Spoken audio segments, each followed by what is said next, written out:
অন্ধ সাহাবী রাসূল পাকের দরবারে আসলেন। আসার পরে বলছেন, ইয়া রাসূলুল্লাহ, ইয়া হাবিবাল্লাহ, আপনার দরবারে এসেছি, দোয়া করে দেন যাতে আমার চোখের জ্যোতি ফিরে যায়। রাসূল পাক বলছেন, তুমি যেমন আছো এটাই তোমার জন্য উত্তম। সাহাবী বলছেন, না ইয়া রাসূলুল্লাহ, আমি দেখতে চাই, আমার জন্য আপনি দোয়া করে দেন। আমার নবী বলছেন, বাড়িতে গিয়ে উযু করে 2 রাকাত নামাজ পড়ে আমার ওসিলা দিয়ে দোয়া করো, তোমার চোখের জ্যোতি ফিরে যাবে। সুবহানাল্লাহ, সুবহান।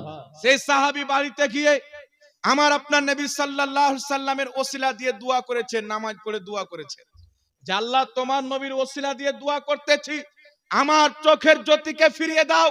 সাহাবায়ে কেরাম বলতেছেন, ওই সাহাবী যখন বাড়ি গেল, অন্ধ ছিল, বাড়ি থেকে যখন বেরিয়ে আসলো, আমরা দেখে অবাক হয়ে গেলাম, মনে হচ্ছিল এ জীবনে অন্ধ ছিল না। নবী শিক্ষা দিচ্ছেন, আমার ওসিলা দিয়ে দোয়া করো। আর ডক্টর নায়েক বলছেন, কোরআনে 25টি আয়াত আছে ওসিলা হারাম। আমার নবী কোরআন জানতো না, এ বেটা বেশি জানে, যার ফাতিহা ঠিক নাই। এ ফুচকা মাল বেরিয়েছে, আমার ভিডিও কাটে কেটে বানাচ্ছে। দেখো জাহাঙ্গীর এখানে ইবারত পড়তে ভুল করেছে, এখানে যাবার ভুল করেছে, এখানে জের ভুল করেছে।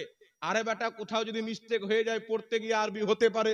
তো আমি তোমাকে চ্যালেঞ্জ করছি, তোমাদের আব্দুর রাজ্জাক জীবনে একটা হাদিস সহি পড়েছে, দেখিয়ে দাও, 1 লক্ষ টাকা পুরস্কার দেব। তোমাদের মুজাফফর দাড়িওয়ালা শয়তান সারা জিন্দেগিতে যদি একটা হাদিস সহি ভাবে পড়ে থাকে, একটা বক্তব্যতে দেখাও, 1 লক্ষ টাকা পুরস্কার দেব। তোমাদের নায়ক যদি একটা কোরআন পাকের আয়াত সঠিক ভাবে পড়ে থাকে, একটা দলিল পেশ করো, তোমাকে 1 লক্ষ টাকা পুরস্কার দেব। আর বিমল দাসের বেটা জিন্দেগিতে একটা হাদিস ঠিক করেছে, দেখাও। তো তোমরা যাকে বাপ বানিয়ে রেখেছো, ইমাম বানিয়ে রেখেছো, মুজাদ্দিদ বানিয়ে রেখেছো, এ তো মায়ের পেট থেকে জাহিল জন্ম নিয়েছে, আজ পর্যন্ত জাহিল আছে, সব হাদিস ভুল পড়ছে, ওখানে ব্যথা হয় না।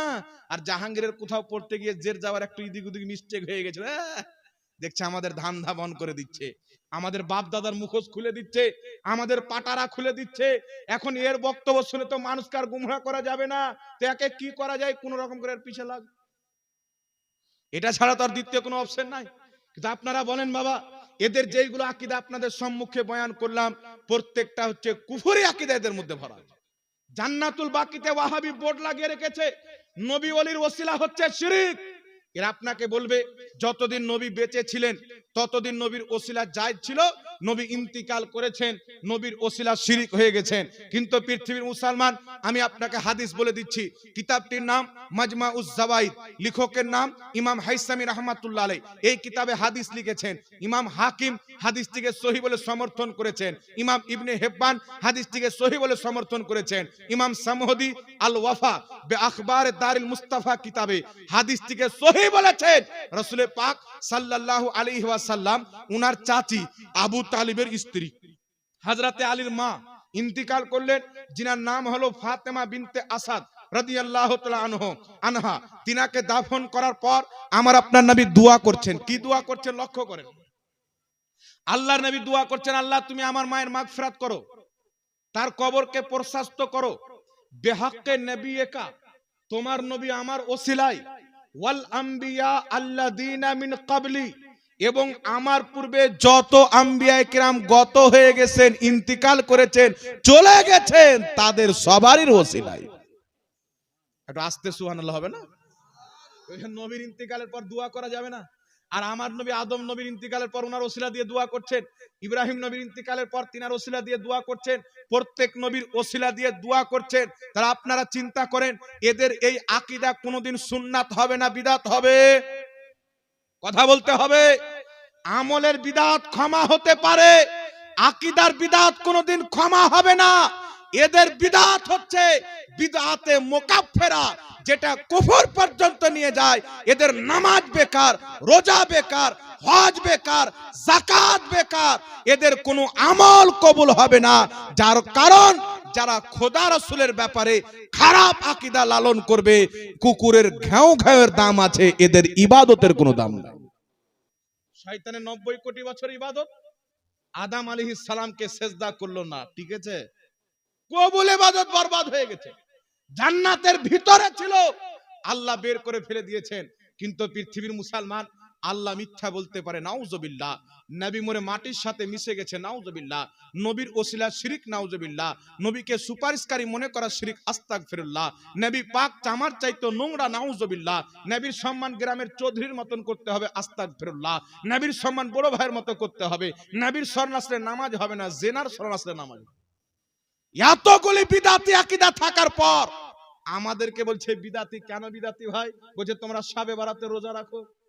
যদি কোনো আহলে হাদিস মায়ের দুধ পান করে থাকে, বিমল দাসের বেটাকে চ্যালেঞ্জ করতেছি, যদি হিম্মত থাকে ফেস টু ফেস মুর্শিদাবাদের মাটিতে নিরপেক্ষ জায়গাতে এক বাপের হালাল সন্তান হয়ে থাকলে ওয়াহাবি জামাতকে নিয়ে এসো, ময়দানে বসো।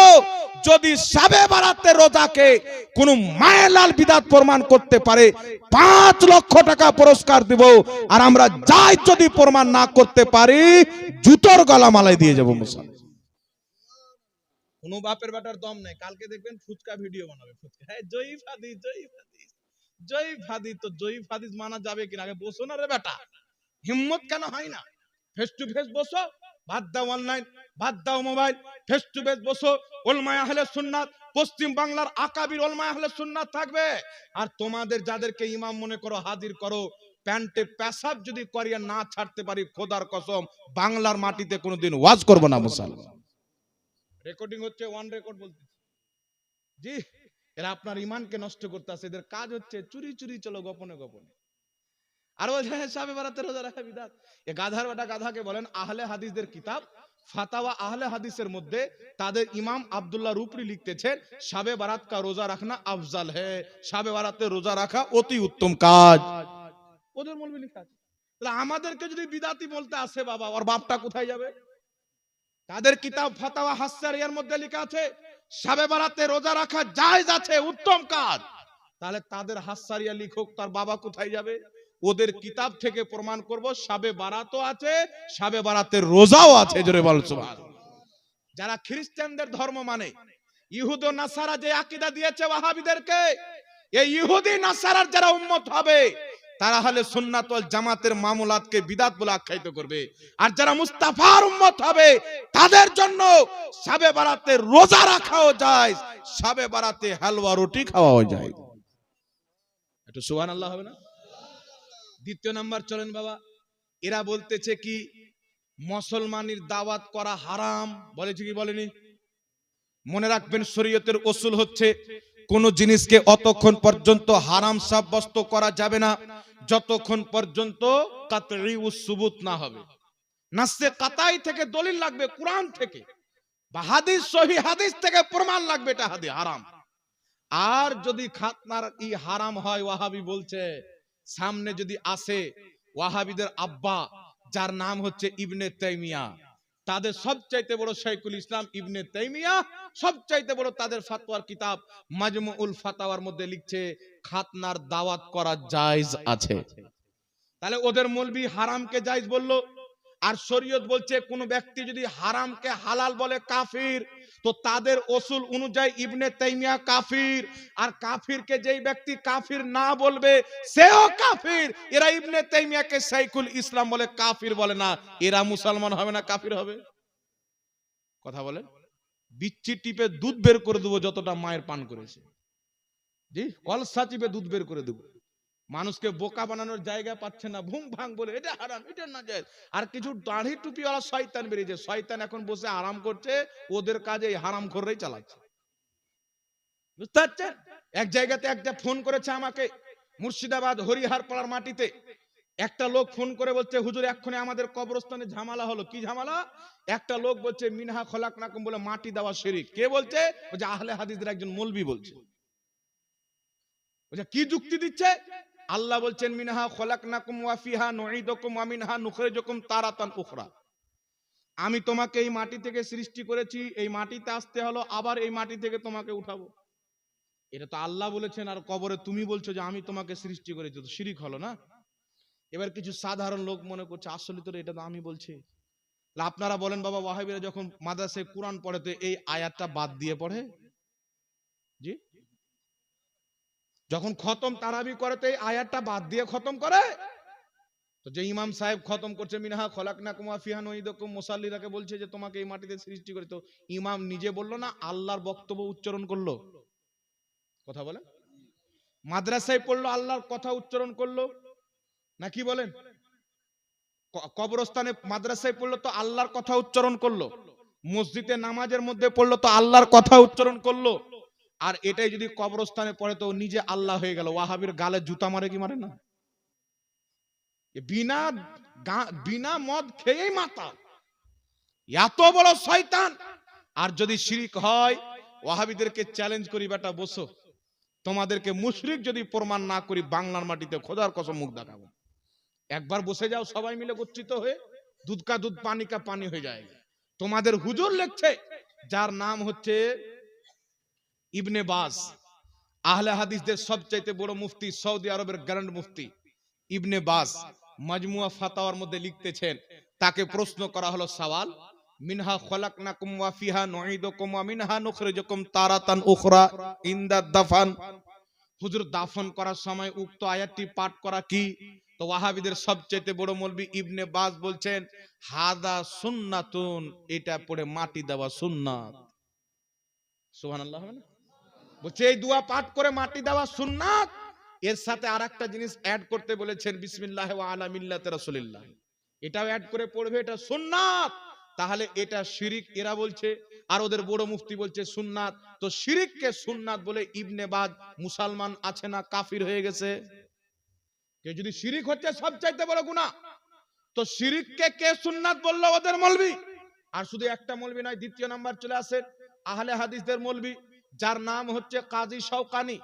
নাইনুল আওতারের 7তম খণ্ডের মধ্যে লিখছে, আমার কাছে কিতাব আছে, লিখতেছেন আমাদের উলামায়ে কেরামগণ মিনহা খলাকনাকুম এই আয়াতটিকে দোয়া হিসাবে পাঠ করে মাটি দেওয়াকে মুস্তাহাব বলেছেন। সুবহানাল্লাহ।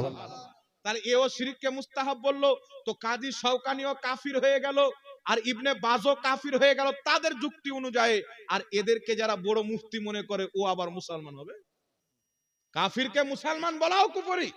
এই জন্য পৃথিবীর মুসলমান এরা জাতিকে গোমরাহ করতে চায়, পথভ্রষ্ট করে মানুষের মধ্যে সন্দেহ ভরে দিয়ে মানুষের ঈমানকে টলমলো এলোমেলো করতে চায়, যাতে এরা কোনোদিন রুহানি শক্তি আল্লাহর কাছ থেকে না পেতে পারে। এই জন্য বাবা, মুসলমানের দাওয়াত করা যায়। ইমাম নববী রাহমাতুল্লাহ আলাইহি রেকর্ডিং করেন, যদি কোনো ওয়াহাবি প্রমাণ করে দেয় যেই কিতাব বলছে ওই কিতাবে নাই, খোদার কসম জুতোর গলা মালাই দেব। ইমাম নববী রাহমাতুল্লাহ আলাইহি মুসলিম শরীফের সারার মধ্যে লিখছেন, খাতনা উপলক্ষে মানুষকে দাওয়াত দেওয়া ইসলামে জায়েজ আছে। তারপরে চলে আসেন আল ফিকহ আলা মাযাহিবিল আরবাআ, মিশর থেকে প্রকাশিত এই কিতাবের মধ্যে লেখা আছে, হানাফি, শাফি, মালিকি, হাম্বলি চারো মাযহাবের নিকটে ছেলে পিলের খাতনাতে দাওয়াত দিয়ে মানুষকে খাওয়া দাওয়া করানো জায়েজ আছে। তারপর আগে চলেন ইমাম ইবনে কুদামা, আজ থেকে 12-13 কম বেশি 1200 বছর পূর্বের ইমাম, আল মুগনি কিতাবের 5ম খণ্ডের মধ্যে লিখতেছেন, খাতনা উপলক্ষে মানুষকে দাওয়াত দিয়ে খাওয়া দাওয়া করানো মুস্তাহাব সওয়াবের কাজ। শুধু তাই নয়, ওয়াহাবিদের ইমাম ইবনে তাইমিয়া মাজমুল ফাতাওয়াতে লিখছেন, খাতনা উপলক্ষে দাওয়াত দেওয়া খাওয়া দাওয়া করা যায়। আর শুধু তাই নয়, পৃথিবীর মুসলমান ওয়াহাবিদের সৌদি আরবে যে ফতোয়ার বোর্ড আছে, সেই বোর্ডের ফতোয়া হচ্ছে মুসলমান ছেলে পিলের খাতনা উপলক্ষে আত্মীয় স্বজনকে দাওয়াত দিয়ে খাওয়া দাওয়া করানো এটা জায়েজ আছে। তাহলে আপনারা বলেন, এতগুলো মুহাদ্দিস কুরআন হাদিস বুঝতো না, আর বিমল দাসের বেজন্মা বেটা বেশি বুঝে গেল? কলকাতার দাড়িওয়ালা শয়তান বেশি বুঝে গেল? একবার ওকে বসিয়ে দেন, একটা হাদিসকে পুঁজি বানায়।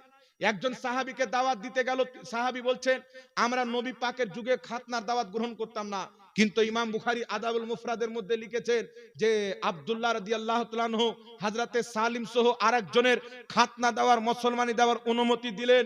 তো তিনি বললেন, সাথে সাথে একটা ছাগল জবাই করে মানুষকে খাইয়ে দেয়। এই হাদিসের সনদ হাসান। আলবানী সহিহ বলে চিটারি করেছে, এই হাদিসের সনদ হচ্ছে হাসান।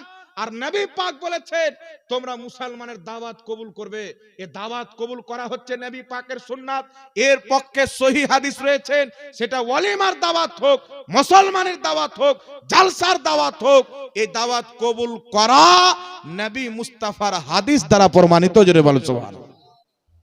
আর একটা বর্ধমানের দিকে পেটলা মৌলবি বেরিয়েছে, এ কিছুই জানে না, আমাকে বলছে ঝাড়খণ্ডে একটা মুক্তি বেরিয়েছে জেহাঙ্গীর, জেহাঙ্গীর হারামখোর আমার বাপকে গালি দিয়েছে। ও বলছে ও হারামখোর বলে এটা গালি নয়, এটা ওর তসবি।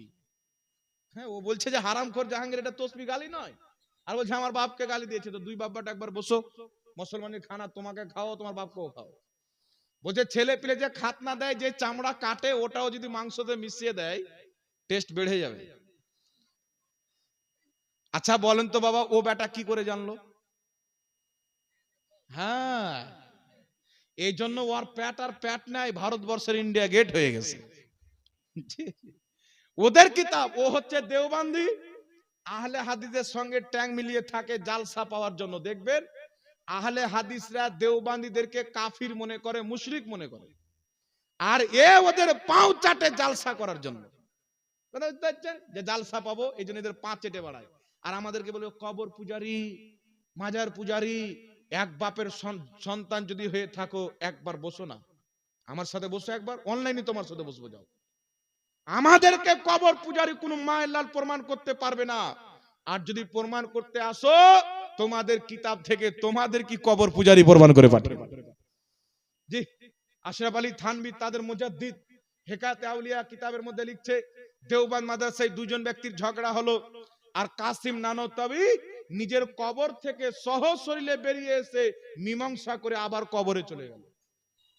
নবী মরে মাটির সাথে মিশে গেছে, আর এদের মৌলবী সহশরীরে এসে মীমাংসা করে আবার কবরে চলে গেছেন, জিন্দা আছেন। এদের আকীদাতে জুতা মারে কি মারে না? এই জন্য আপনাদেরকে বলি বাবা, এরা কোন অ্যাঙ্গেল থেকে মুসলমান নয়। এরা তাবলীগী জামাত চালু করেছে, নামাজ দেখিয়ে মানুষকে গুমরাহ করো।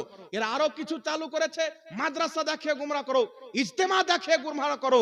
পৃথিবীর মুসলমান যারা আল্লাহ আল্লাহ রাসূলের বেয়াদবি করেছে, যদি পুরো পৃথিবীর মানুষ তার পক্ষে চলে যায়, পৃথিবীর সমস্ত মানুষ গুমরাহ হবে, মুসলমান থাকবে না। কারণ নবীর বেয়াদব কোনদিন মুসলমান হতে পারে না। ইমাম কাজী আয়াজ রাহমাতুল্লাহ আলাইহি আশ-শিফা কিতাবে লিখছেন, কেউ যদি নবীর জুতোকে জুতুয়া বলে কাফির হয়ে যাবে। নবীর জুতা মুবারকের বেয়াদবি করলে কাফির, চুল মুবারকের বেয়াদবি করলে কাফির। তাহলে যারা আল্লাহকে মিথ্যাবাদী বলেছে, রাসূলুল্লাহ এরকম নানা রকম বেয়াদবি করেছে, এরা আবার মুসলমান হবে বাবা? কথা বলে। আবার এ বলবে যে সবাইকে কাফির বলছে, যে কুফরি করেছে সে কাফির। তো আশরাফ আলী থানভী লিখেছে, নবীর মতন জ্ঞান পশু পাখিকে আছে সে কাফির। কাসিম নানতাবি লিখেছে, নবীর পরে নবী আসতে পারে সেও কাফির। খলিল আহমদ আম্বেটি লিখেছে, নবীর জ্ঞান চাইতে শয়তানের জ্ঞান বেশি, বারাহিনা কাতে 122 পৃষ্ঠায়, সেও কাফির। রশিদ আহমদ গাঙ্গুই ফাতাহ রশিদিয়াতে লিখেছে, আল্লাহ মিথ্যা বলতে পারে সেও কাফির। আর তোমরা যারা এদেরকে নিজের বাপ মনে করো তারা কি হবে? ওদের এইগুলো আকীদাকে জেনে বুঝে যারা এদেরকে মুসলমান মনে করবে তারাও কাফির। আর যারা রিকশা চালায়, ভ্যান চালায়, এদের আকীদা সম্পর্কে জানে না, ওদের প্রতি ফতোয়া পড়বে না। তবে এই মৌলবীরা জানে কি জানে না? কেউ যদি না জানে তার উপরে ফতোয়া লাগবে না, গুমরাহ হবে। কিন্তু যারা জানে তারা কি করে মুসলমান হবে? এইজন্য যারা নবীর বেয়াদবি করেছে তাদের তৈরি করা আহলে হাদিস দলকে জুতা মারতে হবে, দেওবন্দি মতকে জুতা মারতে হবে, তাবলীগী মতকে জুতা মারতে হবে। মুহাম্মদ রাসূলুল্লাহর দেওয়া আহলে সুন্নাত ওয়াল জামাতের পাট্টা নিজের গলাতে রাখতে হবে। এই জামাতের মান্যকারী আখিরাতে খোদার জান্নাতে যাবে মুসলমান। আলা হযরত ইমাম আহলে সুন্নাত মুজাদ্দিদে দ্বীন ও মিল্লাত বলতেছে, আহলে সুন্নাত का है बेड़ा पार, আসহাবে হুজুর নজম है और नाव है ইতরত রাসূলুল্লাহ की। আল্লাহ পাক আমাদের সকলকে সুন্নি হয়ে বাঁচার তৌফিক দান করুক, পড়ুন আল্লাহ। এখন মার্কেটে কিছু সুলহা কুল্লি বেরিয়েছেন। সুলহা কুল্লি কাকে বলে? এরা আবার বলছে ওরাও তো নামাজ পড়ে, ওরাও তো রোজা রাখে। তো আপনার ইমাম সাহেব 5 ওয়াক্তের নামাজ পড়ায়, আপনাকে যদি সালার বেটা বলে গালি দিয়ে দেয়, তাহলে আপনি কি বলবেন? নামাজ তো পড়ে, ছাড় নাকি বলবে? আপনার মাকে গালি দিয়ে দিলে কি বলবেন? নামাজ পড়ে। নামাজ তো ইবলিসও পড়তো, গোলাম আহমদ কাদিয়ানিও পড়তো, শিয়া নামাজ পড়ে, কাদিয়ানি নামাজ পড়ে, রাফজি নামাজ পড়ে। নামাজ তো 72 73 ফিরকার সবাই পড়বে। বরং আল্লাহর নবী বলেছেন, যারা জাহান্নামী হবে জান্নাতি ফিরকার চাইতে নামাজ বেশি পড়বে। উমার তোমার চাইতে নামাজ বেশি পড়বে, রোজা বেশি রাখবে। একটা হাদিস শুনিয়ে দিই। আমার আপনার নবী মুস্তাফা সাল্লাল্লাহু আলাইহি ওয়াসাল্লাম গনিমতের মাল বন্টন করছেন। গনিমতের মাল কি কাকে বলে? কাফির আর মুসলিমের যুদ্ধ হলো, কাফিররা হেরে গেল, মরে গেল, তাদের যেগুলো মাল নিয়ে এসেছিল হাতিয়ার বস্ত্র টস্ত্র, এইগুলো মালে গনিমত, এটা মুসলমানদের জন্য আল্লাহ হালাল করেছেন। তো আমার নবী মালে গনিমত বন্টন করছেন, বদরি সাহাবীকে 2 হিস্সা দিচ্ছেন, আর যারা বদরি সাহাবী নয় তাদেরকে 1 হিস্সা দিচ্ছেন। বদরি সাহাবী কারা? যারা বদরের যুদ্ধে 313 জন সাহাবী হাজার কাফিরের বিপক্ষে লড়াই করে ইসলামকে বাঁচিয়েছেন, আল্লাহর ইসলামের পতাকাকে উত্তোলন করেছেন, তাদেরকে বলা হয় বদরি সাহাবী। ওই 313 জন সাহাবী যদি লড়াই না করতেন, পিছিয়ে যেতেন, এতদূর পর্যন্ত ইসলাম আসতো না। আমার নবী মুস্তাফা তাদেরকে 2 হিস্সা দিচ্ছেন, আর যারা বদরি সাহাবী নয় তাদেরকে 1 হিস্সা দিচ্ছেন। বলেন তো নবী ঠিক করছেন না ভুল করছেন? ওয়াহাবীদের নিকটে জাকির নায়েকের কোনো ভুল নাই, নবী পাক ভুল করেছেন। বুঝতে পারছেন? বক্তব্য আছে আমার মোবাইলে, মিথ্যা কথা বলি না। আপনারা সোশ্যাল মিডিয়াতে দেখে হবেন, বাংলাদেশের টুপিওয়ালা শয়তান বলছে মুহাম্মদ রাসূলুল্লাহ ভুল করেছেন, সাহাবায়ে কেরাম ভুল করেছেন, তাবেঈনগণ ভুল করেছেন। আমাদেরও ভুল হতে পারে, মানে নবী ভুল করেছেন কনফার্ম, সাহাবী করেছে কনফার্ম, তাবেঈনরাও ভুল করেছেন, আর ও বেটার ভুল হতে পারে। আমি বলে হতে পারে লয় বেটা মুজাফফর, তোমার জন্মে ভুল আছে। যে নবীর ভুল বের করবে, ওর জন্মের মধ্যে ভুল আছে। আল্লাহ বলছেন উতুল্লিন বাদা যালিকা জানিম, এ আমার নবী মুস্তাফা, যারা তোমার বেয়াদবি করে এরা যারও সন্তান হালাল জাদা নয়। কথা বুঝতে পারলেন কি বলেন না বাবা? এবার চলে আসেন পৃথিবীর মুসলমান। এই জন্য আমি আপনাকে বলতে চাই, নবী পাক বন্টন করছেন একজন ব্যক্তি। আচ্ছা বলেন তো, নবী পাক বন্টন করছে ঠিক করছেন না? আল্লাহ বলছেন মাইয়ুতির রাসূলা ফাকাত আতা আল্লাহ, যেই ব্যক্তি রাসূলের ইতাআত করলো সেই ব্যক্তি আমি আল্লাহর ইতাআত করলো। আমার নবী মুস্তাফা হিজরত করে মক্কা থেকে মদিনাতে যাবেন, রাসূলের পাকের ঘর 40 জন কাফির ঘিরে আছেন। যেমনই মুহাম্মদ রাসূলুল্লাহ বের হবে, হত্যা করে দাও, কতল করে দাও, শহীদ করে দাও। আমার নবী মুস্তাফা হাতে কিছু পাথর কাকর নিয়ে কাফিরের দিকে চালিয়ে দিলেন, তাদের সামনে দিয়ে চলে আসলেন, তারা বুঝতেই পারলো না। তো আল্লাহ পাক কোরআনে বলছেন, হাবিব হিজরতের রাতে কাফিরের দিকে তুমি যেই পাথর নিক্ষেপ করেছিলে ওটা তুমি করনি, আমি আল্লাহ নিক্ষেপ করেছিলাম। পাথর ফেলছেন নবী, আল্লাহ বলছেন আমি ফেলেছি। ইতাআত হচ্ছে নবীর, আল্লাহ বলছেন আমার ইতাআত হচ্ছে, নবীর খিদমত হচ্ছে, আল্লাহ বলছেন আমার নামাজ হচ্ছে। তো বুঝা গেল নবীর পাথর ফেলা আল্লাহর পাথর ফেলা, নবীর বন্টন করা আমার খোদার বন্টন করা। রাসূল পাক বন্টন করছেন।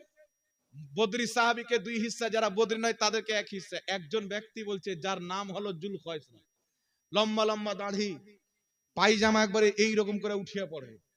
বুঝতে পারছেন? সামনে যদি বন্যা হয়ে যায় তার চালার দরকার নাই, অতি কাজ হয়ে যাবে।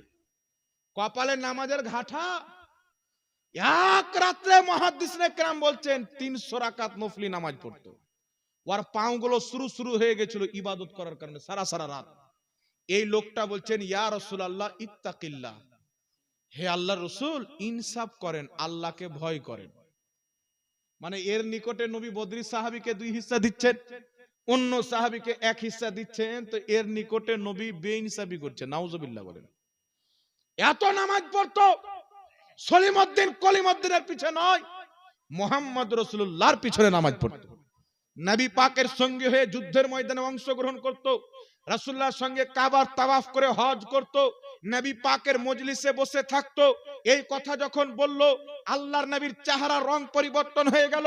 রাসূল বলছেন বদবখত, আমি যদি ইনসাফ না করি কে ইনসাফ করবে? হযরতে ফারুকে আজম আমিরুল মুমিনিন খলিফায়ে দোম হযরতে উমারে ফারুক বলছেন, হুজুর আমাকে অনুমতি দেন, আপনাকে ইনসাফের কথা বলে ওর গর্দান মেরে দেব, গর্দান। আল্লাহর নবীকে যখন উমর ফারুক এই কথা বললেন, ওই জুলখায়সরা নবীর দিকে পোস্টা করে যেতে আরম্ভ করলো। রাসূল পাক বলছেন উমর মারার দরকার নাই, এর নাসাল কিয়ামত পর্যন্ত থাকবে, নামাজ এত পড়বে তার নামাজের সামনে তুমি নিজের নামাজকে হালকা মনে করবে, রোজা এত রাখবে তার রোজার সামনে নিজের রোজাকে হালকা মনে করবে, কুরআন খুব তেলাওয়াত করবে, কুরআন তাদের হলক থেকে নিচে নামবে না। রাসূল পাক বলছেন তারা ইসলাম থেকে এমন ভাবে বেরিয়ে যাবে যেমন তীর কামান থেকে বেরিয়ে। যেমন তীর কামান থেকে বেরিয়ে যায়, ইসলাম থেকে বেরিয়ে যাবে। আপনাকে প্রশ্ন করতে চাই, যে ব্যক্তি নবীর পিছে নামাজ পড়েছে, রাসূলুল্লাহর সঙ্গে নিজের জানের বাজি লাগিয়ে যুদ্ধের ময়দানে অংশগ্রহণ করেছে, আল্লাহর নবীর মজলিসে বসে দ্বীন শিখেছে, এমন ব্যক্তি বলল ইয়া রাসূলুল্লাহ ইনসাফ করেন, উনি তো ইয়া মুহাম্মদ বলেননি, মুহাম্মদ ইবনে আব্দুল্লাহ বলেননি, ইয়া রাসূলুল্লাহ বলেছে। রাসূল মানতো, মানার পরেও বেয়াদবি করেছে, আল্লাহ তাকে কাফের বানিয়ে দিয়েছে। মুসলমান তাকে নামাজ যতই থাক, যার পিছে নামাজ পড়ুক, মুহাম্মদ রাসূলুল্লাহর পিছে নামাজ পড়ে যুদ্ধের ময়দানে অংশগ্রহণ করে, কাবাতে নামাজ পড়ে, রাসূলুল্লাহর সঙ্গে হজ করে যদি নবীর বেয়াদবি করে মুসলমান না থাকে, আজকের ওয়াহাবি কোন বাপের বেটা, ও কোন জমির মুলি, কোথাকার টমাটোর, কোথাকার আলু, ওর বাপের শরীয়ত। কিছু মৌলবি চাংড়া বেরিয়েছে, তসবিহ গণ বিদত, উমুক করা বিদাত, ধুমুক করা বিদাত, মনে হচ্ছে ওর বাপ শরীয়ত তৈরি করে প্রত্যেকদিন। ভাদর মাসে পুষ মাসে ঠান্ডা টাইমে দুটা যদি জুতা মারা যায় গালে, সব ঠিক হয়ে যাবে। অজ্ঞ জাহিল ব্যক্তি, এদের মিশন হচ্ছে মুসলমানের মধ্যে ইসলামকে নিয়ে সন্দেহ ভরে দাও, সন্দেহ ভরে দাও। এই জন্য খোদার কসম, কোন ওয়াহাবি, কোন দেওবন্দি যারা কুফরি আকীদাকে সমর্থন করে কুফরি আকীদা মান্যকারীদের পিছে চলে, এদের না কোনো নামাজ কবুল হবে, না কোনো রোজা, না কোনো হজ কবুল হবে, এদের আমল সব বেকার হবে। নবীর পিছে নামাজ পড়ে রাসূলুল্লাহর বেয়াদবি করলে তার আমল যদি বেকার হয়, বাঙালে নামাজ পড়ে এর আমল কি কবুল হবে? আর সুন্নিদের একটা আকীদা ভুল দেখা, আমি এক জায়গায় চ্যালেঞ্জ করেছিলাম, বলছে সুন্নিদের আকীদার মধ্যে শিরিক আছে। আমি বেটা একটা দেখা, ওই যে সুন্নিদের আকীদার মধ্যে শিরিক আছে, তারা নবীকে হাজির নাজির মানে কি মানে? তারা নবীকে হাজির নাজির মানে, সুন্নিদের আকীদার মধ্যে শিরিক আছে। আমি বললাম ভাইপো, শেখ আব্দুল হক মুহাদ্দিস দেহলভী রাহমাতুল্লাহ আলাইহি দেওবন্দি তিনাকে মাথার তাজ মনে করে, আমরাও মাথার তাজ মনে করি, আহলে হাদিসও মাথার তাজ মনে করে। সকলের গ্রহণযোগ্য মুহাদ্দিস, ১৬ লক্ষ হাদিসের হাফিজ, ভারতবর্ষের মাটিতে মদিনা শরীফ থেকে উনি মসজিদে নববীতে নবীর রওজার সামনে হাদিসের শিক্ষা দিতেন। সর্বপ্রথম ভারতে হাদিসের জ্ঞান প্রচার করেছেন শেখ আব্দুল হক মুহাদ্দিস দেহলভী। আখবারুল আখিয়ার কিতাবে লিখছেন, দয়ার নবী মুস্তাফা উম্মতের আমলের প্রতি, নিয়াতের প্রতি, ইচ্ছার প্রতি হাজির এবং নাজির আছে। জোরে বল সুবহানাল্লাহ।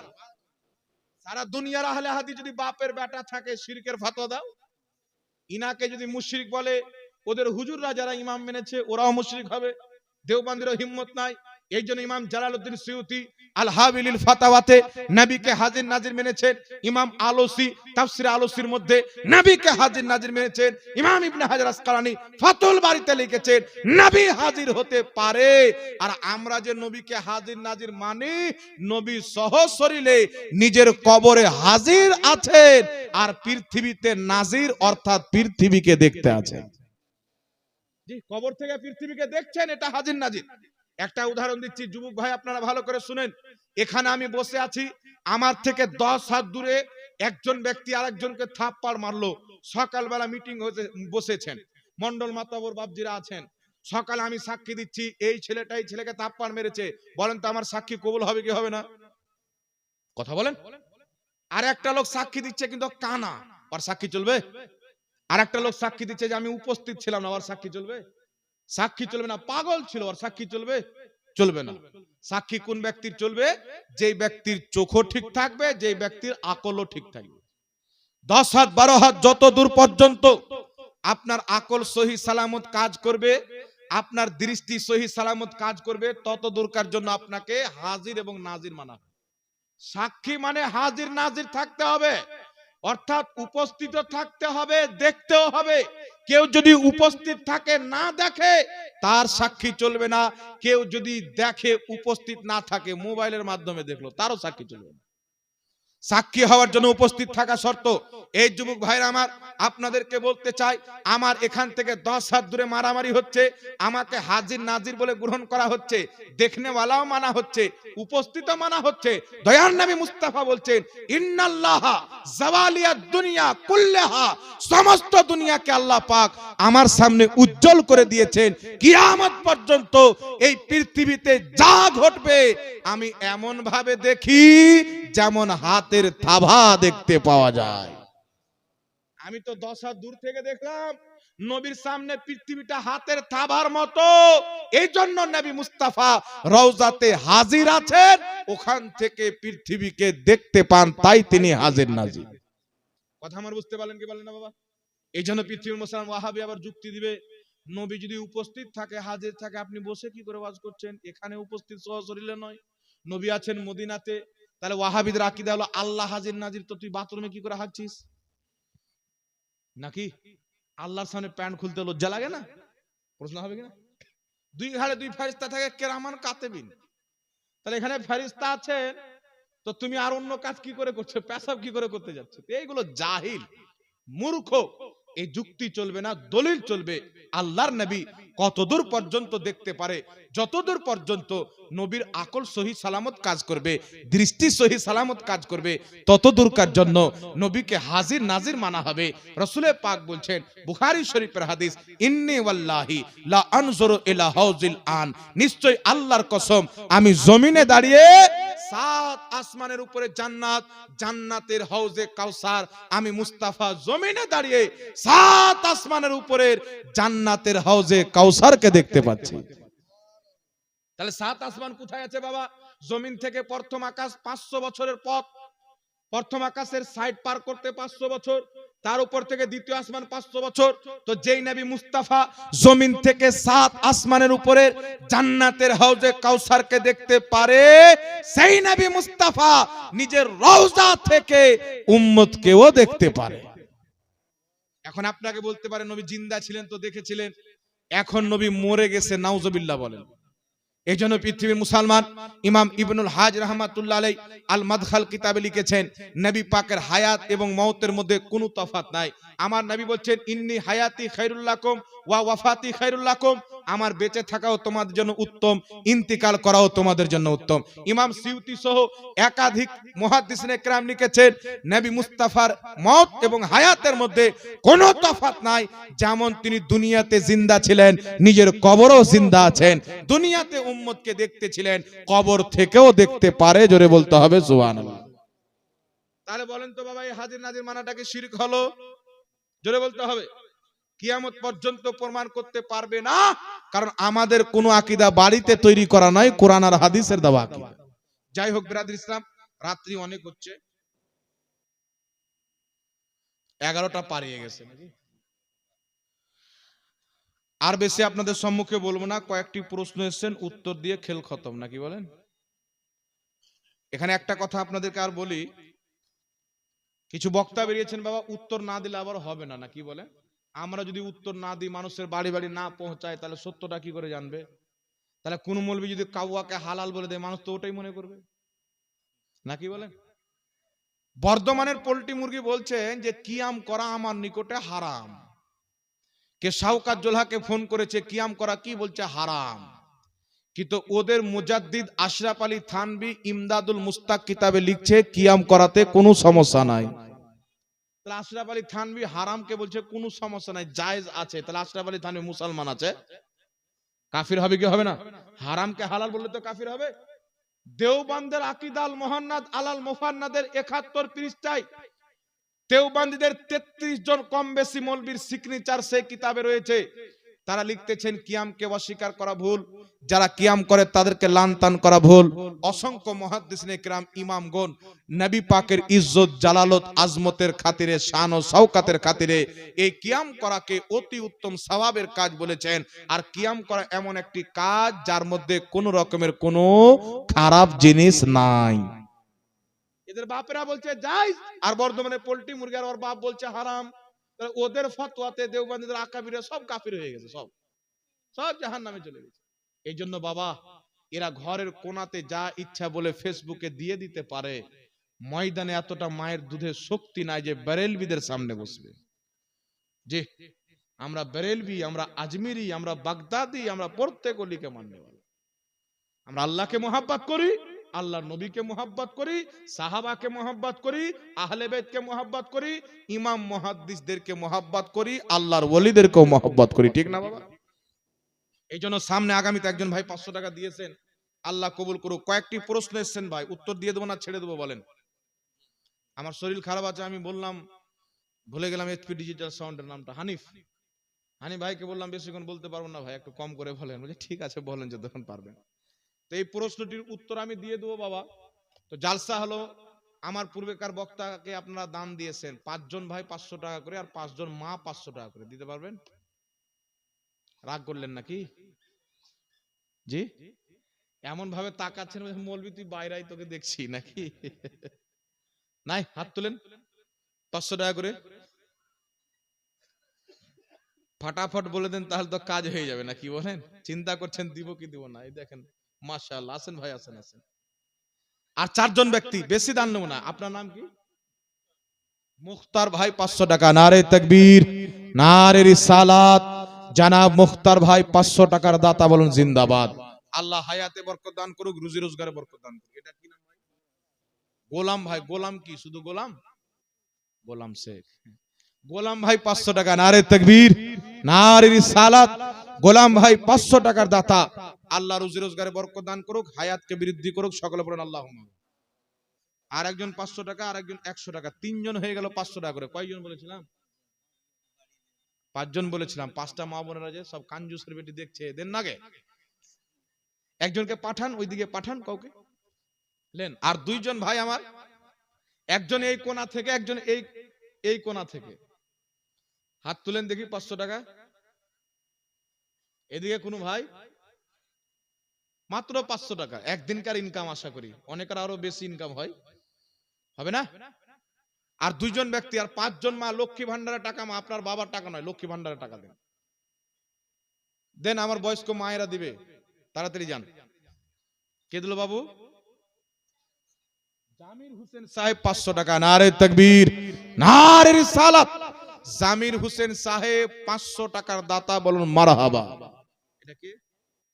বেনামে 500 টাকা। ছেলে মানুষ না মেয়ে মানুষ গো? ছেলে মানুষ বেনামে 500 টাকা দিয়েছে, 5 জন হয়ে গেল। মাশাআল্লাহ। 5 জন মায়েরা যদি দিয়ে দেয় তাহলে উত্তর দিয়ে দেবো একটু তাড়াতাড়ি। যদি না নিয়ে এসে আসেন মায়েরা, তো লিখিয়ে দিবেন, আগামী মাসে খাতায় ঢুকবে, তখন বের করে ইনশাআল্লাহ দিয়ে দিবে। এক জায়গাতে মহিলারা আমাকে, আমার সামনে আমি বসে আছি ঘরের ওই বাড়িতে, সব আলোচনা করছে আজকাল মৌলবীদেরকে কি হয়েছে, সব খালি আমাদের লক্ষ্মী ভাড়া টাকাই নজর, খালি লক্ষ্মী ভাড়া টাকাই নজর। তো পরে আবার গালি দিয়েন না যে খালি লক্ষ্মী ভাড়ার টাকাই নজর মৌলবীদের। হ্যাঁ, যাক, আল্লাহ পাক আপনাদের দানকে কবুল করুক।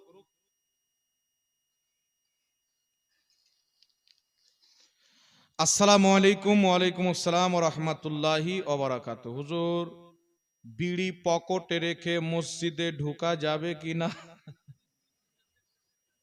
নামাজি মানুষ বিড়ি কেন খাবে ভাই বলেন তো? নামাজি পরহেজগার মানুষদের জন্য বিড়ি খাওয়াটা ঠিক নয়।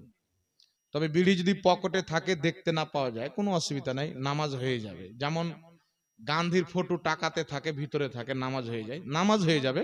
তবে নামাজি মানুষ বিড়ি কেন খাবেন? কিছু কিছু লোক আছে আবার ফজরের নামাজে তাকিয়ে থাকে। ইমাম যেমনই বলবে বেরহমাতিকা ইয়া আরহামার রাহিমিন বিহাক্কি লা ইলাহা ইল্লাল্লাহ মুহাম্মাদুর রাসূলুল্লাহ, এ মুসাফাও করবে না, বেরিয়ে গেটে এক পাও নিচে এক পাও মসজিদই আছে, ফাটাং করে বিড়ি। আবার কিছু লোক বলে হুজুর বিড়ি যদি না খেয়ে পারবে হাগা হয় না। তো নামাজি মানুষ মানায় না এগুলো খেয়ে না। মুখে যদি গন্ধ থাকে, ভাগ ভাগ করে গন্ধ থাকে, আপনার কারণে মসজিদে ফারিস্তাদেরকে ডিস্টার্ব হবে না, কি বলেন? আল্লাহ বুঝার তৌফিক দান করুক। তবে পকেটে কেউ যদি রেখে নামাজ পড়ে নেয়, নামাজ হয়ে যাবে। তারপরে লিখছে বিছানায় সহবাস করার পর ফরজ গোসল করার পরে ওই বিছানায় কি ঘুমানো যাবে? কোনো অসুবিধা নাই। বিছানায় যদি নাপাক জিনিস না লাগা থাকে, ঘুমানো যাবে, সমস্যা নেই। আসসালামু আলাইকুম। ওয়ালাইকুম আসসালাম ওয়া রাহমাতুল্লাহি ওয়া বারাকাতুহু। সুদখোরের সাথে চলা খাবে কি? যাবে লিখেছেন তো খ দিয়ে দিয়েছে। হ্যাঁ, চল খেতে পারেন, অসুবিধা নাই। সুদখোরের সাথে চলা যাবে কি? দেখেন বিরাদর ইসলাম, যে ব্যক্তি সুদ খায়, প্রত্যেক মুসলমানের দায়িত্ব তাকে বুঝান সুদ খাওয়া হারাম। কেউ যদি সুদের 1টা টাকা খেলো, আপন মায়ের সাথে কাবা ঘরের সামনে ৭৭ বার জিনা করলে যা গুনাহ হয়, 1 টাকা সুদের খেলে তার সমান গুনাহ হয়। আর সুদের সবচাইতে সর্বনিম্ন শাস্তি হচ্ছে যে 1 টাকা 1 পয়সা সুদের খেলো, সে আল্লাহ পাককে চ্যালেঞ্জ করলো। কেউ যদি সুদকে হালাল মনে করে ওই ব্যক্তি কাফির, মুসলমানই থাকবে না। ওর বিবি যদি মুসলমান থাকে অটোমেটিক তালাক হয়ে যাবে। আর কেউ যদি হারাম জানে, হারাম জেনেই খাচ্ছে, তাহলে মহাপাপী, এইরকম লোকের সঙ্গে চলাফেরা করা যাবে না। আর সুদ খাওয়া যদি ছেড়ে দেয়, তওবা করে নেয়, যার কাছ থেকে সুদের বিরুদ্ধে টাকা নিয়েছে বাড়তি টাকা, তার কাছে গিয়ে টাকা, তার বাড়তি টাকা ঘুরিয়ে দিতে হবে। টাকা খরচা করে দিলে তার কাছে ক্ষমা চাইতে হবে। সে যদি ক্ষমা করে দেয় আল্লাহও ক্ষমা করে দেবে। তওবা করতে হবে, টাকাও ঘুরিয়ে দিতে হবে। আসসালামু আলাইকুম। ওয়া আলাইকুমুস সালাম ওয়া রাহমাতুল্লাহি ওয়া বারাকাতুহু।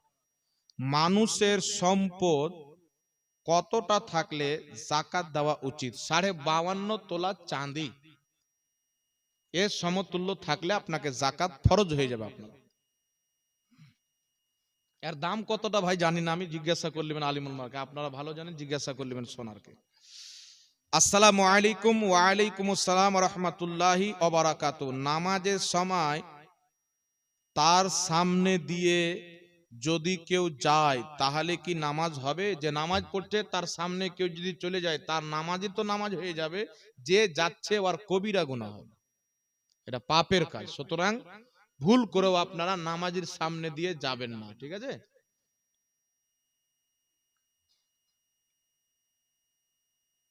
তারপরে কি লেখা আছে, কেউ জাহেল যায় তাহলে কি নামাজ হবে? নামাজ হয়ে যাবে। তাহলে কি করা উচিত? ভুল করে যদি চলে যায় তো মানুষের ভুল তো আল্লাহ পাক ক্ষমা করে দিবে। জানতে পারলো যে ভুল হয়ে গেছে, তওবা করে নেবে, তওবা করা ভালো, তাহলে গুনাহ ইনশাআল্লাহ মাফ হয়ে যাবে। ভুল করে চলে গেলে গুনাহ হবে না। জান্নাত চলে গেছে ভুল করে, পরে জানতে পারছে যে আমার কাছ থেকে এটা ভুল অটোমেটিক হয়ে গেছে, না জানাতে, তবুও তওবা করে নেবে, ঠিক আছে? আসসালামু আলাইকুম। ওয়ালাইকুম আসসালাম ওয়া রাহমাতুল্লাহি ওয়া বারাকাতুহু। বিয়েতে কোন দেন মোহর দেওয়া হয় নাকি? বিয়েতে কোন দেন মোহর দেওয়া হয়? দেখেন, বিয়েতে আপনি সোনা দিতে পারেন, টাকা দিতে পারেন, টাকার বদলে সোনা দিতে পারেন, দেনমোহর। আর দেনমোহর কেমন করে দিবেন? আমাদের এলাকাতে লোক আছে গরিব ব্যক্তির প্রতি চাপিয়ে দেয়, ও তো কিছু করতে পারবে না। আবার কি একটু ধাপার টাপার ব্যক্তি থাকলে তো আর ভয়ই কমিয়ে দেয়। তো যেই ব্যক্তির যেমন ইনকাম তেমন তার মোহর বাঁধবেন। এটা নয় যে 10 টাকা ইনকাম করার মোহর 3 লাখ টাকা বেঁধে দিলেন, 3 লাখ টাকা ইনকাম করে মোহর 10,000 টাকা বেঁধে দিলেন। আল্লাহর হাবিব সাল্লাল্লাহু আলাইহি ওয়াসাল্লাম নিজের স্ত্রীদেরকে সম্ভবত 400 না 500, দুটার মধ্যে একটা আছে, দিরহাম উনি কি দিতেন? মোহরানা দিয়েছিলেন। আর উনার একজন স্ত্রী উম্মে হাবিবা রাদিয়াল্লাহু তাআলা আনহা, এই বিয়েটা রাসূল পাকের সঙ্গে নাজ্জাশীর বাদশা পড়িয়েছিলেন। নাজ্জাশী উনি 5000 দিরহাম আল্লাহর নবীর পক্ষ থেকে মোহরানা দিয়েছিলেন নবীর স্ত্রীকে। আর উনার স্ত্রীরা সম্পূর্ণ টাকা ইসলামের খিদমতে দান করে দিয়েছিলেন, সাদকা করে দিয়েছিলেন, আল্লাহর পথে সব খরচ করে দিয়েছিলেন। তো আল্লাহর নবী ওই যুগে 4000 বা 5000 দিরহাম মোহরানা দিচ্ছে। এখন হিসাব করেন কত টাকা হবে, এখন হিসাব করেন, এখন লক্ষ লক্ষ টাকা। এই জন্য কোন ব্যক্তি যদি নিজের স্ত্রীকে মোহরানা না দেয়, ধার রাখে, বাকি রাখে যে 6 মাসের মধ্যে দিয়ে দেব, তো 6 মাস পর্যন্ত স্ত্রী কিছু বলবে না। 6 মাস পর তাকে নিজের কাছে আসা থেকে বিরত রাখতে পারে, আমার মোহরানা দাও, নচেত আমার থেকে দূরে থাকো। কথা বুঝতে পারছেন? টাইম যদি নাই একটা যে 6 মাসে দেব বা 1 মাসে নিব, তো 1 বছরে বা 6 মাসে ওই মেয়েকে এখতিয়ার আছে, ওকে এটা মানে পাওয়ার দেওয়া আছে যে 6 মাসের টাইম নিল, মোহরানা দিল না, তাহলে তার স্বামীকে দাঁড়িয়ে দেবে যে তুমি আমার কাছে এসো না, মোহরানা দেওয়াবে, ও করতে পারে। আরো যদি চাই যে না আমি তোমাকে ক্ষমা করে দিলাম, সেটা স্বামী স্ত্রীর ব্যাপার, নাকি বলেন? এই জন্য সবচাইতে উত্তম হচ্ছে নগদ মোহরানা দিয়ে বিয়ে করবেন। কথা বুঝতে পারছেন? নগদ মোহরানা দিয়ে বিয়ে করবেন। আর যুবক ভাইদেরকে বলবো যে বাপ তো মোটরসাইকেল কিনে দিতে পারে না, জন্ম দিয়ে দিয়েছে, মোটরসাইকেল দিতে পারে না, শ্বশুরের কাছে মোটরসাইকেল নেবেন নাকি? হ্যাঁ, কিছু ছেলে পিলে স্বপ্ন দেখে আছে শ্বশুরের কাছ তো গাড়ি পাবো বে, কিনবো কেন বে, এরকম লোক আছে। তওবা তওবা তওবা করেন, তওবা করেন। শ্বশুরের কাছ থেকে মোটরসাইকেল চেয়ে নেওয়া হারাম, 1 টাকা চেয়ে নেওয়া হারাম, হচ্ছে ইন্টারন্যাশনাল ভিখারি। ওর মধ্যে আর সুদখোরের মধ্যে তফাৎ কি? ইও হারাম কর, ও হারাম কর। তবে শ্বশুর যদি নিজ ইচ্ছায় তোহফা হিসাবে নিজের জামাইকে কিছু দিতে চায় তো তোহফা দেওয়াও জায়েজ, তোহফাটা গ্রহণ করা নবী মুস্তাফার সুন্নাত জায়েজ। কথা বুঝতে পারছেন? এতে সমস্যা নেই। এটা হয়ে গেল তো নাকি? আচ্ছা, 5 জন মা বোনেরা 500 টাকা করে দেয়নি? সব দিয়েছে? উনি যে বলছেন দিয়েছে, না দিলে কাঞ্জুসের বেটি বলতাম, দিয়ে দিয়েছেন তো আলহামদুলিল্লাহ। যা, আসসালামু আলাইকুম। ওয়া আলাইকুম আসসালাম ওয়া রাহমাতুল্লাহ। চাইনা মেহেন্দি পড়ে নামাজ হবে কি না? কার? পুরুষ না মহিলা? বলে না, পুরুষদের জন্য মেহেন্দি লাগা টোটালি না যায়, আর মহিলাদের জন্য মেহেন্দি লাগা আরো ভালো। এতদূর থেকে হাতে মেহেন্দি লাগাবে, পায়ে মেহেন্দি লাগাবে, এটা মহিলাদের জন্য ভালো। সবচাইতে উত্তম হচ্ছে যেটা গাছের পাতার মেহেন্দি পাওয়া যায়, সবচাইতে উত্তম। জি, দেখছেন মা বোনদের পক্ষ থেকে 4800 ক টাকা? 4860 টাকা। তো মা বোনেরা কাঞ্জুস নয়, আপনারা কাঞ্জুস। হ্যাঁ, মাত্র 2500 চেয়েছিলাম, বেশি দিয়েছেন। যাক আলহামদুলিল্লাহ। কে? আনসার ভাই, হানিফ ভাইয়ের ভাই 500 টাকা দিয়েছে। নারে তাকবীর, নারে রিসালাত। একবার মা বোনদের জন্য একটা নারা লাগান তো, নারে তাকবীর, নারে রিসালাত, মাসলাকে আলা হযরত। মা বোনদের দান, বাবা ভাইদের দান আল্লাহ তুমি কবুল করো, পড়ুন আল্লাহুম্মা আমিন। না, কাল অনেক দূর যেতে হবে, পশ্চিম মেদিনীপুর, একটু আরাম নিতে হবে না? 1.5 ঘন্টা হলো তো, ওই আলহামদুলিল্লাহ। যাক, একটা কথা আর বলে আমি বক্তব্য শেষ করে দেবো। দেন টাকা যদি সারা রাত দেন তো কাল জালসাই ক্যান্সেল করে দেবো, নাকি চলবে?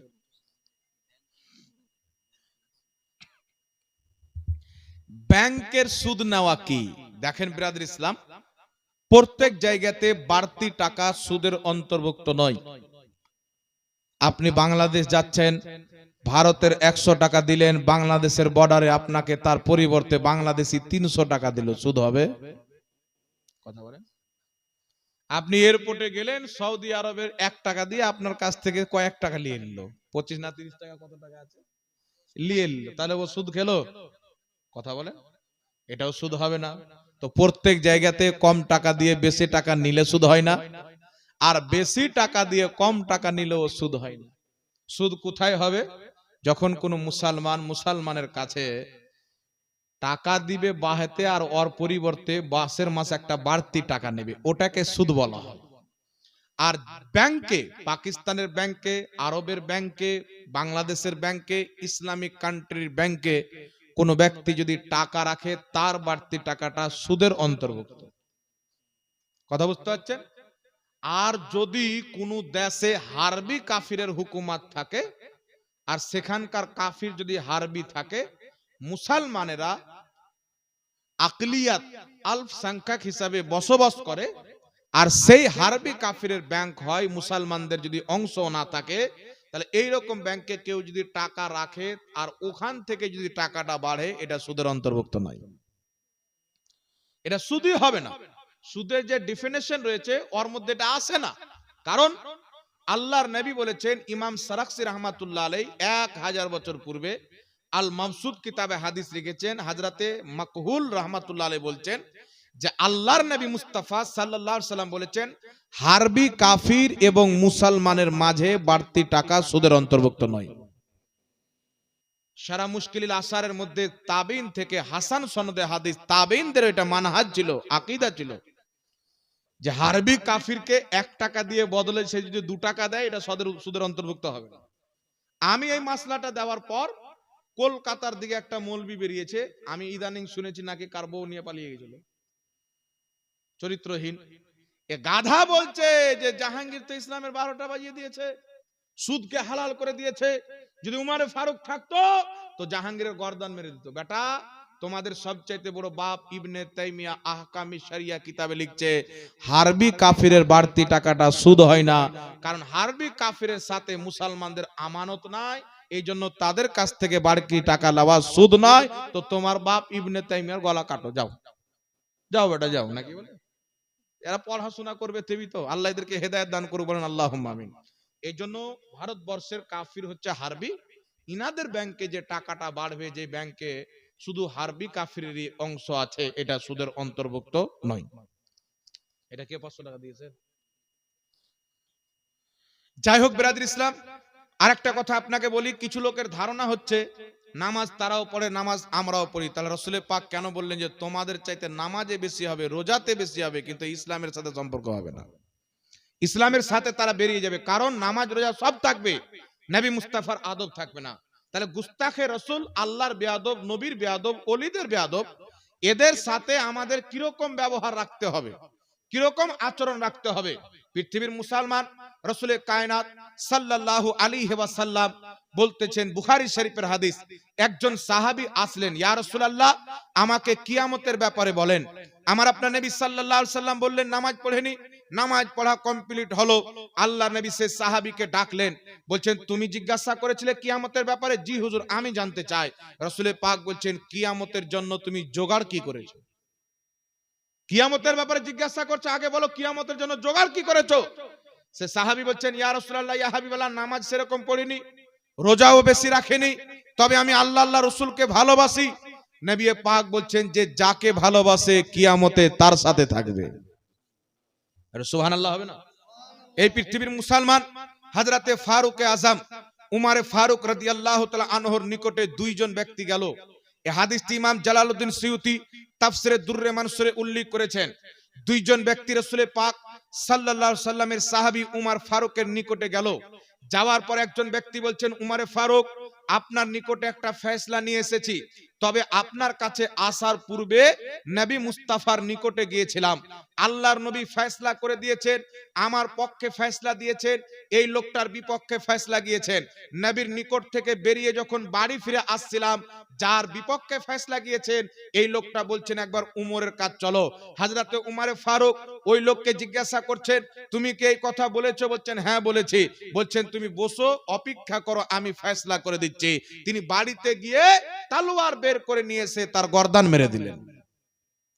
চতুর্দিকে হাঙ্গামা হয়ে গেল।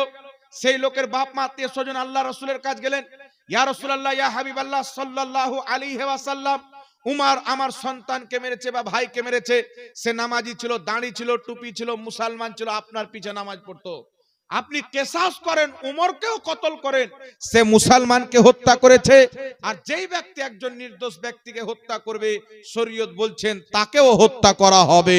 এটা হচ্ছে কিসাস, ইসলামে কিসাস হচ্ছে বৈধ।